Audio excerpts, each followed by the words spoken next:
Et alors mon gars, t'es revenu d'Ukraine mon gars? Alors, tu dis bonjour aux abonnés mon gars? Ouais, t'as perdu tes cheveux toi, non? Eh oui les gars, la buzz cut hein. Petit dégradé, toi aussi ça repousse bien hein. Voilà les gars, on est bien arrivé à Stockholm. Aujourd'hui à 1h du matin. On a dormi à l'aéroport pendant jusqu'à 7-8 heures. On a bien dormi hein, franchement sur les petits bancs, petits canapes. On était bien. Et voilà, on visite hein. Et voilà, comme dit précédemment, après avoir très peu dormi dans l'aéroport, nous étions très fatigués. On commence par visiter l'allée principale donnant sur la petite presqu'île pour arriver au centre-ville de Stockholm. Enfin au Stare Miasto comme on dit en Pologne. Et là on arrive du coup sur la petite presqu'île avec des somptueux bâtiments du Parlement suédois. Vraiment comme on peut le voir, la couleur, les monuments, l'architecture, tout est beau. Tout est beau, tout est somptueux, on se croirait dans un rêve au pays émerveillé. Et non, franchement, c'est très joli, on est sous le choc. Et juste après, vous allez avoir l'avis de mes deux acolytes. Attention! Alors les gars, petit avis un peu là sur les trois petits menus. Ville fantôme. Il y a paisible, tu vois, il y a personne. Quand on est dans une capitale, quand tu regardes autour, il y a personne. C'est une folie, les magasins ils ouvrent pas avant 10h, 11h du matin. Et pourtant ils ferment pas plus tard. Hein. Donc c'est vraiment bizarre comme ville. Yeah, c'est chômeur ici. En vrai, cette partie-là de la ville est plutôt belle, l'architecture et tout, mais ouais, ça fait peur de vivre ici. C'est une ville morte. Ouais. A l'impression, tu vois, comparé à l'Ukraine, que là c'est en guerre. Ensuite, messieurs, dames, nous sommes partis à la Derecha, visiter des palais magnifiques. Là, on a un petit aperçu de l'église, une très belle église, et située juste à côté des quais. Et ensuite, après, on va pouvoir apercevoir normalement le palais national qu'on a visité de l'extérieur. Et on peut monter dans la tour à plus de 100 mètres, avoir une vue magnifique sur tout Stockholm. Et les paysages avoisinants, et c'est vraiment trop beau. Et comme on peut le voir, il n'y a vraiment personne dans cette ville, et c'est ça qui est fou, c'est paisible. Il y a de la belle couleur, c'est beau, c'est joli. Là je sais pas trop ce qu'on fait, on a l'air bête, on l'est sans doute.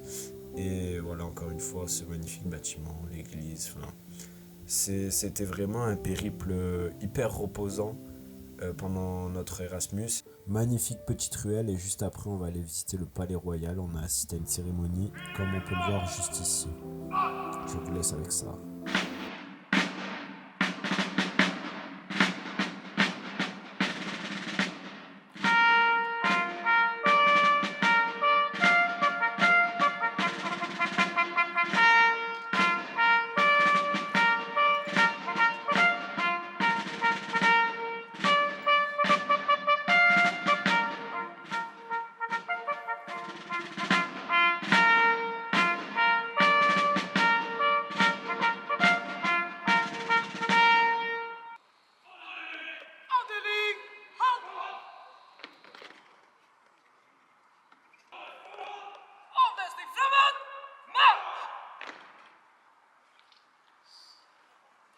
Si je peux avoir ton avis.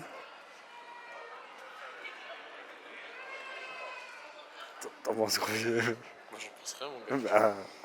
Voilà, nous sommes rentrés visiter le Palais Royal pour la maudite somme de 17 € par personne. Et ça en valait le coup, c'est très joli, très bien décoré, c'est majestueux en fait, tel un Palais Royal. Et là, on est donc dans la vieille ville avec des bâtiments magnifiques et iconiques qu'on retrouve de partout. Normalement, quand vous tapez Stockholm sur internet, vous avez ces images-là de manière et de façon plus jolie. Voilà, petite vue sur la mer Baltique, c'est trop paisible, c'est trop calme, c'est beau de voir toutes ces couleurs, tous ces bâtiments, et c'est vraiment un cadre de vie magnifique. Là, on est allé dans un parc, on a monté une colline pour avoir une vue sur un peu tout Stockholm, comme on peut voir ici. Et franchement, je vous conseille d'y aller, c'est vraiment très beau, et il y a pas mal de jeunes aussi qui y sont et qui profitent du coucher de soleil. Alors les amis, première journée? Non, Dur. Sofia Church. Ah, c'est ça. Dur, mais sympa. Ah, faut qu'on passe là-bas demain en vrai si on peut. C'est pas sympa. Tu connais un peu la petite histoire sur... Sur cette ville? Ouais. Tu veux quelle histoire? L'histoire d'histoire, ou l'histoire qu'on raconte aux enfants pour roman romancé ou tu veux la véritable histoire. Enfin, ça dépend ce que tu préfères. Véritable. La véritable histoire. Donc ici nous sommes en terre viking. C'est pour ça qu'ici dans le nord ils parlent très bien anglais.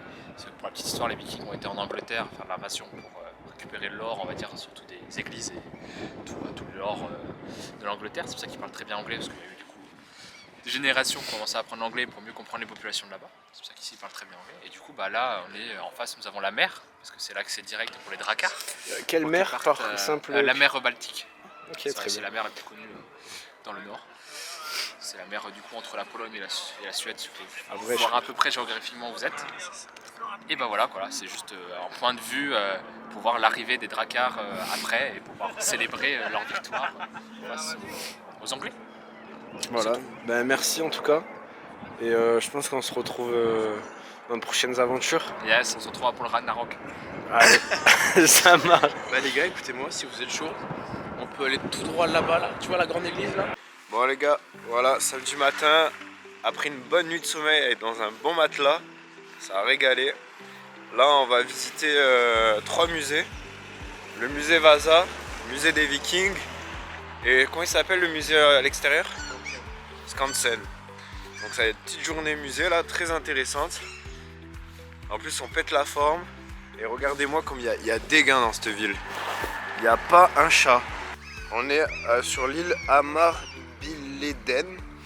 Et hier on a visité Galmastan, qui est vraiment sympa.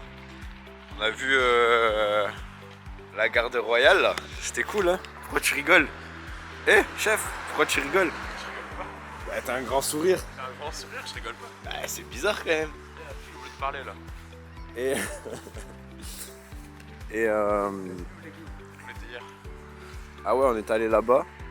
Très belle église, mais le truc c'est qu'on peut pas toutes les visiter. On peut aller au petit point de vue ou on peut pas toutes les visiter parce qu'elles sont soit fermées, Ferme à 5h ou alors payante. soit payantes. Et comme on n'a pas un sou, voilà, on est allé jusqu'à là-bas. Et hier on a fait 20 bornes. Je peux vous dire que les jambes, je les sens passer. Hein. En tout cas, c'est vraiment très calme. Et que dire de plus? Ah, on a visité la petite Galmastan qui était très très beau. Et qu'est-ce qu'on a fait d'autre hier? Petit palais royal. Petit palais royal, sympa mais sans plus. Bon, c'était cool quand même. Et les amis, ayez tous un professionnel scheduler avec vous. On a pris le bateau pile poil. Et voilà les gars, au lieu de faire 10 heures de marche pour rejoindre le musée, Antoine a eu la brillante idée de prendre un ferry. Merci à lui. Eh ma boy, trop heureux. Très bien, parfaitement le timing, parfait. Direction le musée viking pour notre superbe journée musée. J'aurais jamais pensé dire ça, on traverse la mer Baltique tels des pirates assoiffés d'or et de provisions. Regardez ce magnifique Antoine sauvage. On a eu accès à des petits déguisements magnifiques. Tu es beau Antoine, tu es trop beau. Et voici le bateau Vasa, donc un bateau qui a coulé en 1628 lors de son inauguration et qui a été redécouvert en 1961. C'est un bateau intact, le plus intact au monde, donc je vous le conseille de visiter ce musée qui est vraiment exceptionnel. Après avoir fait le musée Viking et le musée Vasa, le dernier musée on n'a pas pu le faire à cause de la météo, mais au final on est parti visiter l'autre côté de la ville et franchement on regrette pas. C'est encore une fois des bâtiments juste magiques et trop beaux. On a visité aussi les halles comme on peut voir ici, qui sont vraiment incontournables et à faire. Après voilà, il faut avoir le portefeuille bien rempli je pense, mais c'est très joli et ça faisait plaisir de voir du monde. Car c'est vrai que pendant ce voyage, on n'a pas vu grand monde. Je ne sais pas ce que faisaient les Suédois, mais ils n'étaient pas trop présents. Nous sommes allés du coup direction Castel et Stockholm, une genre de petite presqu'île avec comme un petit fort qu'on voit actuellement. Et très mignon, très peu touristique et vraiment reposant si vous voulez pique-niquer ou quoi que ce soit. Vous avez de très beaux points de vue et bon, après c'est rapide à faire mais c'est quand même quelque chose indispensable. De retour au Stare Miasto, à la vieille ville avec des bâtiments toujours autant merveilleux et regardez-moi ces façades, c'est juste sublime. Et ensuite, nous sommes montés, nous avons pris l'ascenseur, un ascenseur qui sortait de nulle part. Et on est monté tout en haut dans un bar pour voir ce magnifique coucher de soleil. Ok, la ville était un peu en travaux, mais c'est ça qu'on aime en fait. Voir des grues potins comme ça juste à côté, c'est magnifique. On vous conseille vraiment de visiter Stockholm, c'est magique, c'est merveilleux et franchement, vous n'allez pas regretter.